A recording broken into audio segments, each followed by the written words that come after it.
We're recording. We're recording. Yeah. So We're recording. welcome to Crash Out Alchemy, where you just missed a crash out. Yeah, right. We're about to see one. I don't We're know. really trying here to get through this Mercury retrograde. Oh. And so this is our fourth time, and maybe you'll get something and maybe you won't. No We'll one see. might ever see this. Right, exactly. Let's see. What does a crash out mean to you? We're starting with, this is our start over. We're trying to introduce you guys to who we are. We can add the disclaimer of what we're not at the beginning this time, which is we're not a replacement for any medical advice. We are not your doctors. We are not your therapists. We are, I don't know, we're your friends. Yeah, we're just your friends who are here to entertain you more than anything. While we also talk about real deep shit and how we've processed it and the tools that we have in our toolbox these days to help process life. We live in a really weird, intense world, and we need all the coping mechanisms that we can possibly have. Yeah. Ways to explain things, maybe outside of the norm. We're both pretty woo, so that's the direction we're going here. Yeah, definitely woo. I don't know. I feel like it's important for people to understand, like, not everyone might agree that these versions of us are our best versions, but I feel like it is. I think this is the happiest and the most peaceful relationship I've had with myself, with my meat suit, with my mind, with my situation, with everything. I feel like I finally reached, despite all the chaos, I finally reached a really good place, and enough that other people have noticed, so it just feels worth sharing. Yeah, exactly. But the crash out part, as to what crash out means, I have lived a big, messy, out loud life, and I have my explosions, my implosions have all been relatively public. Like, I haven't ever had the privilege of just an internal dilemma. It's always been, on Front Street. So that's my experience with the crash out part. Yeah, I've fallen on my face so many times, publicly and privately. They always, even if they're private, they feel public. I'm like, always feel like I'm naked, and everyone can just see my entire life story and the shame. But yeah, I think the word crash out for me is me taking my power back from that word. That I've fallen down and I always get back up, and by me owning the messy parts of my life,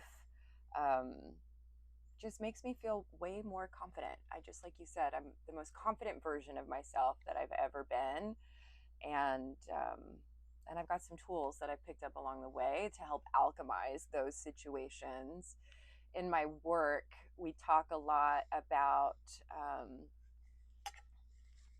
not just like clearing blockages or distortions of the ways that we think or patterns of behavior that we have, but that we transform them.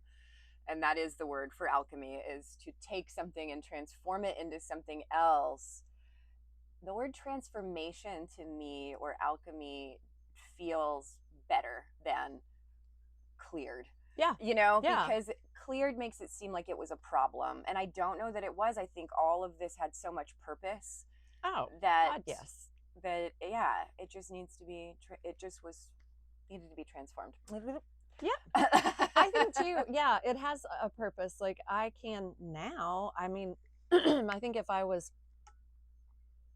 in the situation again, I would probably think this version of me saying it was all worth it, because would be like, we could have probably landed a little softer. Right. And that's probably true, but I'm really proud of the fact that at this point I feel like I have failed forward. Yeah. I might have crashed out and blew up a whole life. Right. but the privilege of on the other side of that was I got to choose what life I rebuilt and then tore down again, because I've lived several incarnations, and even that part makes me happy because it's not boring. Right. I didn't come here to be boring. Yep. What is Abraham Hicks says, like, you didn't come here to land in a feathered nest bed. Right. But I mean, but we really get sold that idea Yeah. of like, Oh, yeah. just be as comfortable as possible, especially as Americans, just be as comfortable as possible. lap dogs. Yeah. I mean, like, we're very housebroken. We're Right. very, very comfortable. And that's a sign of success that you, yeah. Stagnation is a sign. Right. I really, that was that, the hearing other people's definition of success and seeing it stack up next to what I consider success has been eye-opening, because I've seen people look at a 50 plus year marriage and say, oh my gosh, they stayed together for so long. Right. Yay, what a successful marriage. And then it wasn't. Yeah. No. Right. No. It was not, by my definition, of what I would consider a successful relationship. Just sticking next to somebody for 50 some years and not doing any growth work or any healing work or any actual anything kind of work is not what I consider success. So yeah, staying at a job that you hate for X amount of years until you retire may not be for everyone to have lots of big changes, but I have a feeling that people that like stagnation and not big changes are not going to be drawn to this. We're not your flavor. So, I mean, like, they probably won't even find it. Right. Yes. That, yeah. Decenter yourself and feel free to just say, this isn't for me, and move on. We won't hurt our feelings. Not even a little bit. It's not, I've never been that interested in being palatable to everybody, though. I mean, like, even in my crash out phases, I don't think I was ever trying to appeal to the masses. Like, I've always known I was a peculiar person, or weird, or maybe it's because I've been told that I was just weird and odd and different, which you Aquarian, and then the projector layer being added onto it. Joan knows, she's an expert in human design, which I'm trying to learn, and learning about being a projector, that put a whole new lens on things for me, for sure. But yeah, being a weirdo, I don't know, it's a lane I've been in for a long time, so that one doesn't hurt my feelings right on ever. I think I'm the opposite, but I'm getting there. Like, I think historically I always blame it on so much Libra, but so much people pleaser in me that it felt really unsafe to not have every single person in the world like me, even though I would hear that phrase of like, well, you don't like everyone, how can you expect? And I'd be like, right, except for me. That doesn't apply. And I need everybody to like me, even though I won't like everybody. Right. You know? Yes. So, yeah. I'm still working on that for sure, which I think even this podcast and what it might alchemize into will be good for me to be able to to have an opinion. Yeah, and to be firm on it too. Right. Even if it's I mean, like, do you know how many wrong opinions I've had and had to circle back around to? And I will in this too. I will change. Sure. This is who I am today. By the way, you guys are meeting who I am today. Part of being the alien, whatever, I am surrounded by Libras. Joan is a Libra. My husband's a Libra. Mother, sister, several people. Like, we just did rock and roll camp for girls. Was it 2 weeks ago now? 2 weeks ago. There were a couple more people that they were Libras, and I was like, the band coach that I was with, Jamie. Yeah. I pegged her as a Leo and she was like, oh, I'm a Leo rising, which, by the way, woo, welcome to the astrological woo-woo moment. But she said that she's a Libra. So I relate to your need for balance. I don't really have that a whole lot, but I get it. I mean, Yeah. I understand it. It'd be nice. Like, I would love for things to always be equal and good, but it hasn't ever been my motivator. Right. Like, that wasn't ever my That makes sense. but yes. So- What? Yes. I don't know. I saw Is you. there, no, I know. Is there anything else that we can kind of expect to come out of this, or? Well, I think it's going to be a whole lot of awkward, fumbly bumbly, like that moment that you just witnessed, but of us trying to figure out a way to be as real as possible, because Joan and I are both fairly introverted extroverts. Like, Yeah. I'm not real sure if I'm an extroverted introvert or an introverted extrovert, because it depends on the day. But when I've spent so many years standing behind a chair and just being a bit of a performer there, that I can slip into that really easily. And I'm trying not to do that here and not just be the Denise show, because Right. it can happen. I But get it. It's a song and dance. Yeah. Yes. Turn into the yeah. So now I can't remember if we've said that on this recording or I was the trying to one say- previously that effed up, but we're both hairdressers. We're Yeah. both yogis. That's Yes. how we met in Oklahoma City, was through the hair world. And then I started putting some stuff out there, right, about human design, and we kind of reconnected. That was the EFT tapping thing was the first thing that I think I saw that I was like, right, you had done a class? Or was it, I feel like that was the first thing, but which was great. I mean, like, that's also been a game changer. The tapping has been like such a great modality for me, and an easy way for me to show other people, well, here, let's just, Yeah. And I'm not as good as the script part as what Joan is, but we'll do an episode later just on tapping. Yeah. Yes, for sure. And we'll do an energy matrix. Yeah, we're gonna do a session live in front of you guys, so that you can kind of see what that looks like, practically speaking. And I am trying to not repeat something that we've already said in this version. Mercury is retrograding so fucking hard right now that I can't remember what we recorded last time on the first attempt too, but and there was a point that I was trying to make about, I don't even remember now. Crash out right here live. Right, yeah. Well, tell us just a little bit more about you. Let's see. Okay. Well, historically, a hairstylist, a yogi. I was telling Barrett the other day, I don't exactly remember when we met. Like, I don't remember I think it was the teacher training. I'm sure I've maybe been around you in classes and stuff before, but I don't know that we ever like met. Right. I was, because first of all, in Oklahoma, small. And then Hair World is a small orbit, and we've both done hair for a really long time. And then Yogi World is an even smaller, but we met for sure at a place that Joan used to teach, and I was going to do yoga teacher training through, which, talk about, that was a learning experience for me. I had never been, I'm just going to say, mean girled before, but in a setting that was probably the last time I remember being just, oh, okay, this person doesn't like me. This is a personality conflict. This person does not like me.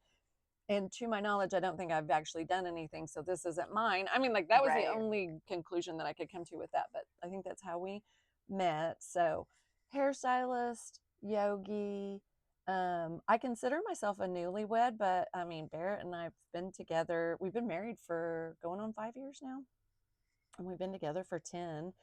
But I feel like I'm safe to do the whole alchemy part of the crash out, is because this is probably the best part of my life. I mean, like, I wouldn't have put any other part of my life as an example of, this is where I came from, this is how I got here, this is where I'm at now, kind of thing. I might have thought that, but I think also at the heart of it, I would have known, girl, you're messy. Like, you can put on a good show, but behind the scenes, if anybody was to scratch the surface a little bit, they would see, oh, she's a mess. And I think that the irony is, if anybody was to take an outside assessment of my life right now, they would probably think I was a mess. I mean, Really? I think well, judging by, okay, so number one, we're in our bus right now. So my husband and I live, and our dog, who's snoring over here, live in a 37-foot bus RV. My husband's almost all the way through a nursing degree where he's becoming a oncology nurse. And our goal is to do, like, to travel. And I actually was going to do nursing with him too. And then in the whole testing phases, all the stuff that you have to do to get a 50-year-old person back into college, I was just like, oh shit. I just to take the TEAS test, which is one of the tests you have to take to see if you can get into a nursing program, that was enough to give me a nervous breakdown. Gotcha. So that's when I had to pivot and say, probably not going to get a nursing degree. So I'm in a cocoon phase on what I am. I'm still doing hair, but only part-time. I'm not teaching yoga, but I do so much of it. It's my That's what I've learned. If you want to keep doing yoga, don't teach it. Thank you. Teaching yoga is the fastest way to hate doing yoga, yeah. I think.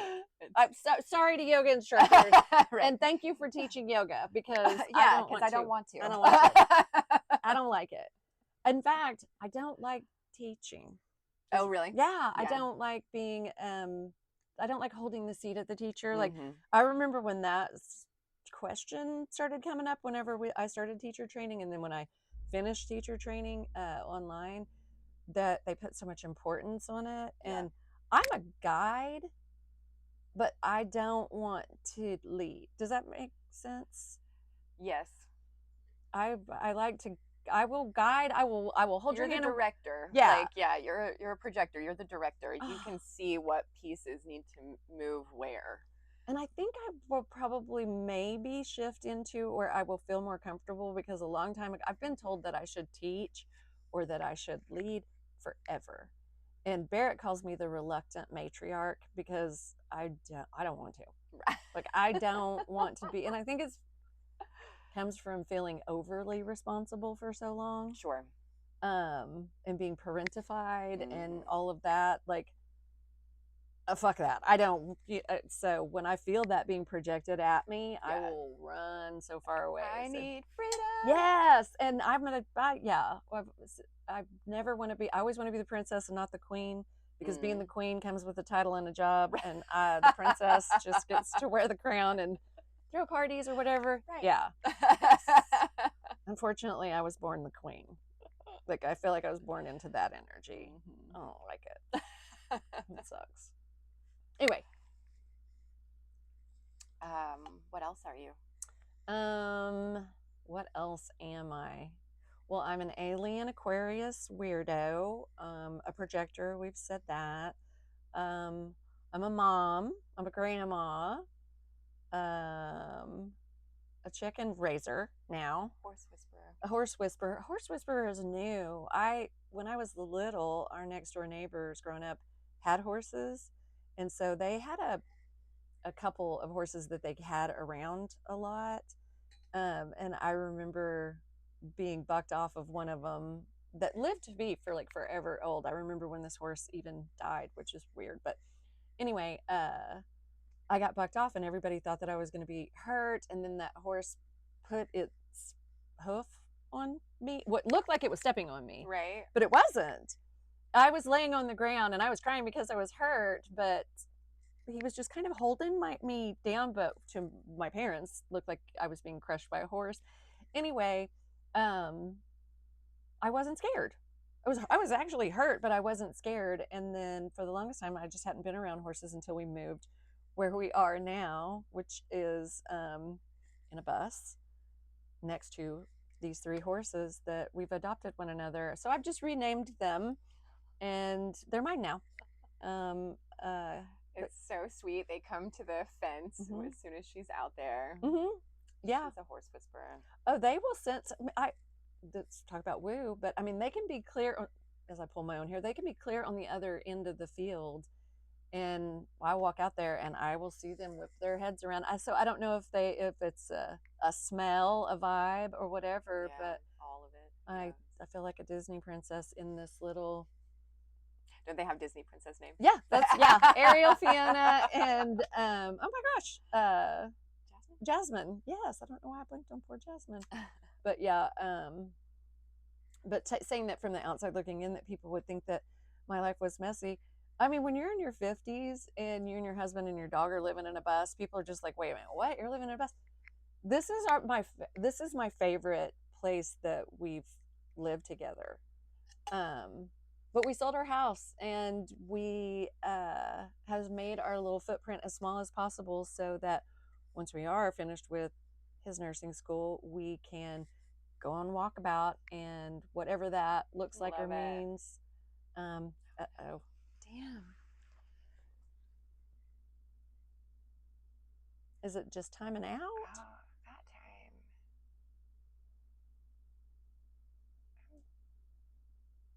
I really hope that was supposed to be there. What is happening?